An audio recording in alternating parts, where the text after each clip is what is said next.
Hello everybody, welcome to my another special questions lesson. Today in this video you are gonna see trigonometric identities. Have a nice watching. On the first question says, prove that sin x plus cos x squared minus 1 over sin x minus cos x squared minus 1 is equal to -1. So first we can remember the square of the sum and difference of two expressions. So what is a plus b squared? A plus b squared is, sorry, it's not visible. A plus b squared is equal to a squared plus b squared plus 2ab, and a minus b squared is equal to a squared plus b squared minus 2ab. Okay, so we may call for sine a, cosine is b. So sine x plus cosine x squared is going to be sine square x, the square of the first expression, and plus the square of the second expression, which means cos square x, and plus 2 times product of first and the second expression, sine x times cosine x minus 1 over sine x minus cos x from a minus b squared. Remember this, sine square x, the square of the second expression, plus cos square x, because it's a negative. When we take the square of the negative numbers, negative values, it's going to be positive. So it's cos square x minus 2 times sine x times cosine x minus 1 is equal to -1. Okay. From trigonometric identities, we know that sine square x plus cos square x is 1. 1 plus 2 sine x times cosine x minus 1 over, it's 1 minus 2 sine x times cosine x minus 1 is equal to -1. We have to prove this.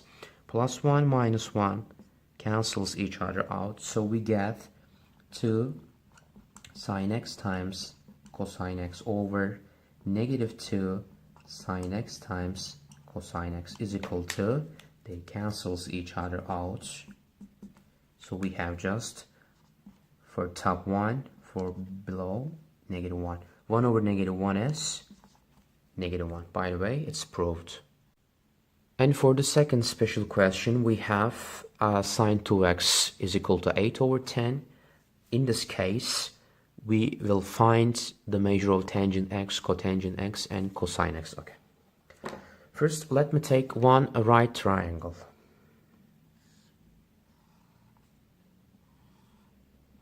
Okay, it's ABC. It's 2x acute. If sine 2x is equal to 8 over 10, 8 over 10 is equal to BC over AB, because for sine we have always a ratio of opposite to hypotenuse. So it's 8 and it is 10. And what is the length of AC? By using Pythagorean, it's directly 6. Okay. We found here the measure for cosine 2x, tangent x, and cotangent 2x, but we have to find with x. So how can we do this? I'm going to add one isosceles triangle next to this right triangle ABC.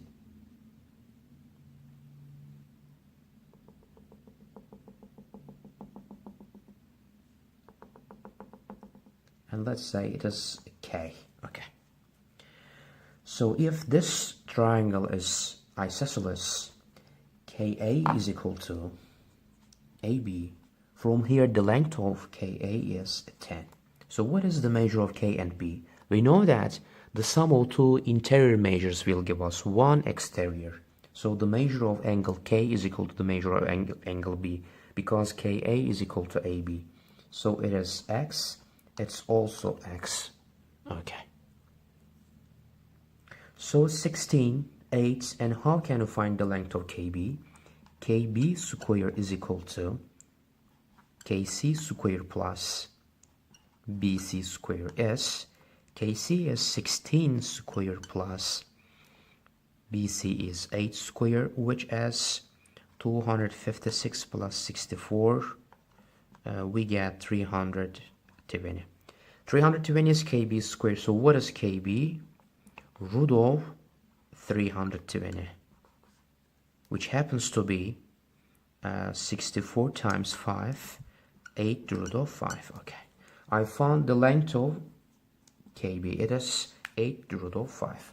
After that, to find tangent x, we know that the tangent x is the opposite over adjacent. So BC over KC. So it is 8 over 16 divided by 8. Both numerator and denominator is 1 over 2. For cotangent axis, it's reciprocal. So it is 16 over 8 is 2. For cosine x is adjacent over hypotenuse. So 16 over 8 root of 5, which is 2 over root of 5.